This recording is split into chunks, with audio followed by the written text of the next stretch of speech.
Central Bank governor both said Beijing would ensure countries did not borrow too much. Can already be found for sale across the state. CBD is often marketed as helping address health issues, although those claims have not been approved by the state or federal governments. Hemp is in the same cannabis plant family as marijuana and was recently legalized for production by the federal government. Industrial revolution.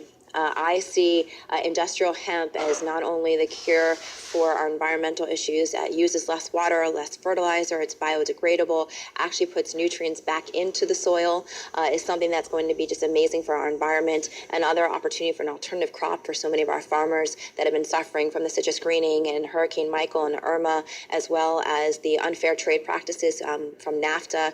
I'm just really excited for industrial hemp to come to the state of Florida. It's really going to be something that's going to bring jobs here to our state economy. Looking at this to be a $20 to $30 billion industry in the next 5 to 10 years. That's money that gets to go to our state for education, for affordable housing, for infrastructure, and it really is going to be something that is going to change the face of our state. So I've talked to the owners of several cannabis-based businesses here in South Florida over the last couple of weeks, and they feel that industrial hemp could bring more young people back into the agricultural sector. Do you share that vision? Yes, absolutely. You know, some of the things that we're seeing across the state is that this generation of agriculture, the farmers are third, fourth, fifth generations, and they're struggling. They're struggling because of all the issues that are happening not only in the state, but across the country and in D.C. So giving this next generation excitement, giving them the tools to be successful, and hemp is exciting. It's new, it's fresh.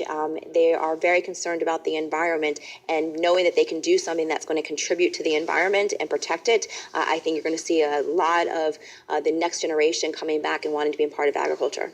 So there's been a little bit of ambiguity about whether selling CBD products is legal or... The FDA has retained control over the CBD productions and for human and animal consumption. And this FDA has made it very clear and made statements that it is still illegal. And then unless your state has created a CBD program, you still are operating outside the law, and have said that they're going to look at this and try to create rules and regulations, but it may take 3 years.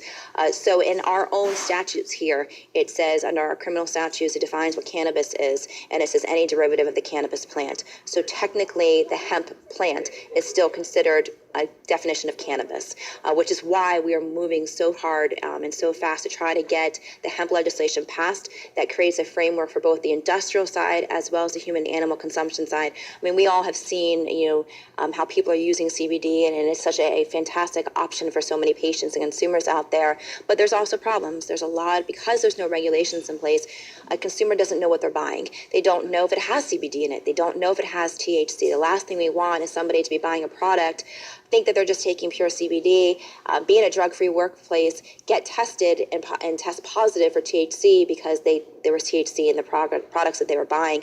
And in the same respect, having no CBD, that a patient's spending money thinking that they're going to get some relief, and there's no CBD. That your office will be sending cease and desist letters to CBD retailers. Fake news.